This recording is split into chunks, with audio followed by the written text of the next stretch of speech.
નમસ્કાર.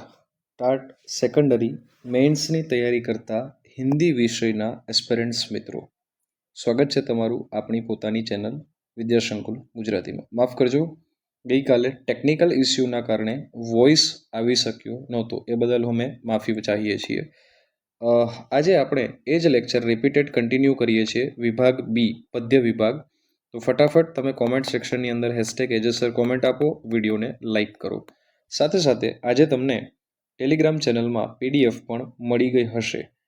ના મળી હોય તો આજે રાત સુધીમાં મળી જશે. તો ચાલો શરૂ કરીએ વિભાગ બી, ધોરણ 10 પદ્ય વિભાગ સમગ્ર અભ્યાસક્રમ સાથે.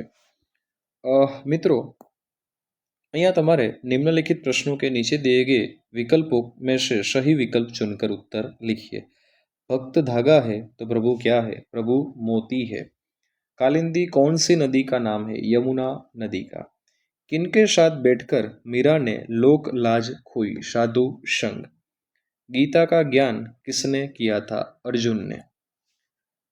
ત્યારબાદ जान बचाकर रोटी कमाने की सीख कहाँ से मिलती है? शास्त्र से. साधु के हाथ में क्या होनी चाहिए? गौमुखी.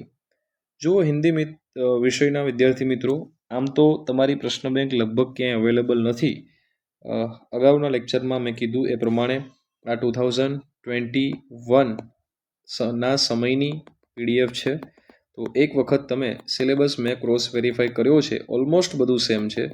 ઇનકેસ કશું ચેન્જ થયું હોય તો પ્લીઝ તમે ક્રોસ વેરીફાઈ કરી લેજો, બરાબર? ચાલો, ક્યાંક કોઈક અમારી ભૂલ થતી હોય તો પણ અમને ક્ષમા કરજો. એનું રીઝન છે કે અમારો વિષય હિન્દી નથી, એટલા માટે. ચાલો આગળ વધીએ ફ્રેન્ડ્સ. शिकारी का बाण कैसा था? तो विष बुझा था. लोटा मन की क्या बुझाता है? तपन बुझाता है. ત્યારબાદ નવમો પ્રશ્ન જોઈએ તો મન કા ભારી તન કા છોટા કોણ હૈ? તો લોટા. ત્યારબાદ 10મો પ્રશ્ન છે, ભૂખ લગને પર शिकार पर कौन झपटता है? बाज. तोता फल कैसे खाता है? कुतर कर खाता है. ચાલો હવે આગળ વધીએ.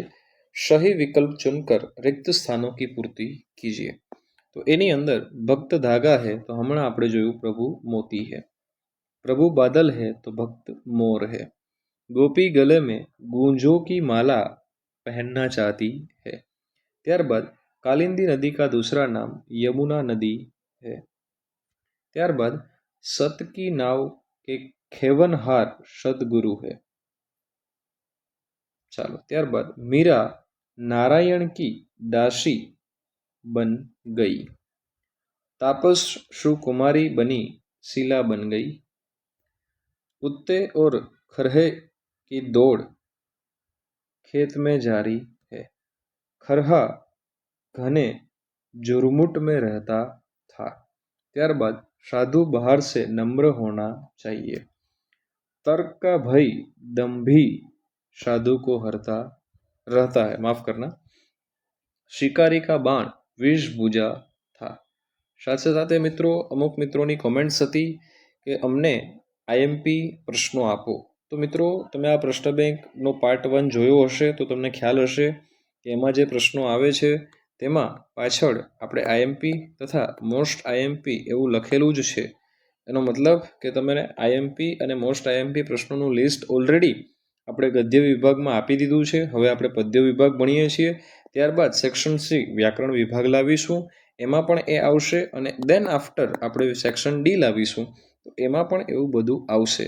એટલે ચિંતા ના કરો. ઇવન આપણે ધોરણ 9ની પણ પ્રશ્ન બેંક લાવીશું હિન્દી વિષયની, બરાબર?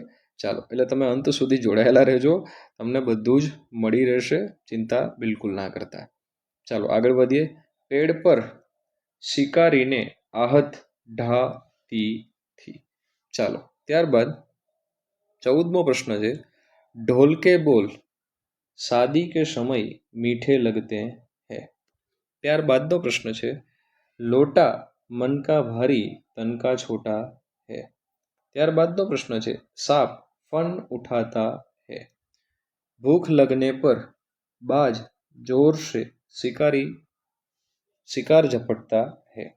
ત્યારબાદનો પ્રશ્ન મિત્રો, सही वाक्यांश चुनकर वाक्य फिर से लिखिए.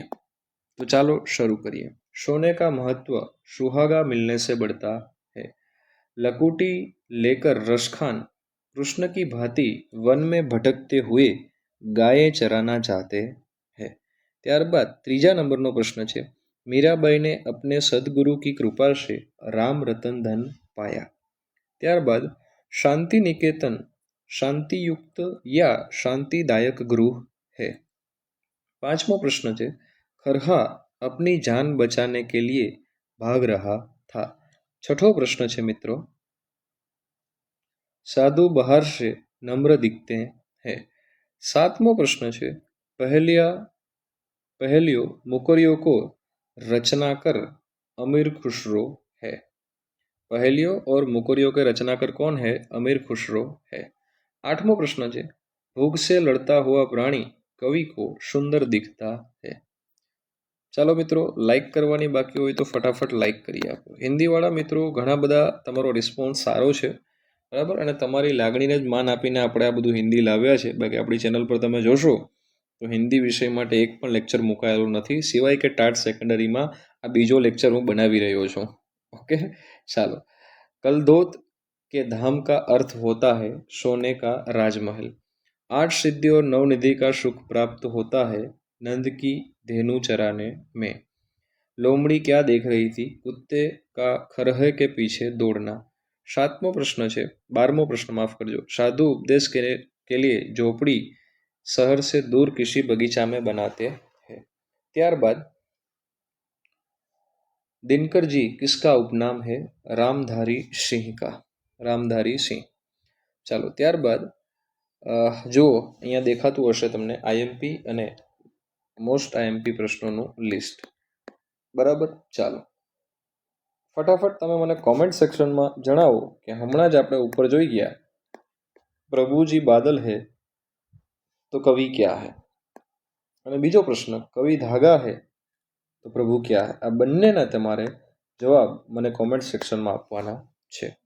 તો ચાલો આગળ વધીએ. એના સિવાયના કુલ અહીંયા તમને દેખીતા 18 પ્રશ્નો દેખાઈ રહ્યા છે. આ 18 પ્રશ્નોના એક એક વાક્ય મેં ઉત્તર દેના હે, બરાબર. એટલે એક એક વાક્યમાં તમારે ઉત્તર લખવાના છે 1 થી 18ના. ચાલો, આના મારી પાસે આન્સર નથી બિલકુલ, બરાબર, એટલે હું એ તમારા ઉપર છોડું છું. ત્યારબાદ નિમ્નલિખિત પ્રશ્નો કે उत्तर 2-3 વાક્યો में લખીએ. જો મિત્રો એમાં પણ મોસ્ટ આઈએમપી આવા બધા જ પ્રશ્નોનું લિસ્ટ આપેલું છે. તો તમારે માત્ર અહીંયા એક જ કામ કરવું જોઈએ, વિડીયોને પોઝ કરો, આ બધા પ્રશ્નો લખી લ્યો અને પછી ટેક્સ્ટબુક અથવા તો ડાયજેસ્ટમાં એના આન્સર શોધો, અથવા તો વિડીયો પોઝ કરો અને પછી ક્વેશ્ચન આન્સર લખવાની શરૂઆત કરો. ચાલો, 6 પ્રશ્નો મેં ઉપર ટીક કર્યા છે. ત્યારબાદ નંબર 7થી પ્રશ્નો નીચે આપેલા છે, 7થી લઈને 18, બંનેમાં 18 પ્રશ્નો છે અને મોસ્ટ આઈએમપી તેમજ આઈએમપી પ્રશ્નોનું લિસ્ટ પણ આપેલું છે. ત્યારબાદ निम्नलिखित प्रश्नों के उत्तर 5 वाक्यों में, 4 या 5 वाक्यों में, तो एमा कुल 1 થી 14 प्रश्नों છે. સાથે સાથે મોસ્ટ આઈએમપી અને આઈએમપી પ્રશ્નો પણ આપેલા જ છે. આ પદ્ય વિભાગ ચાલી રહ્યો છે.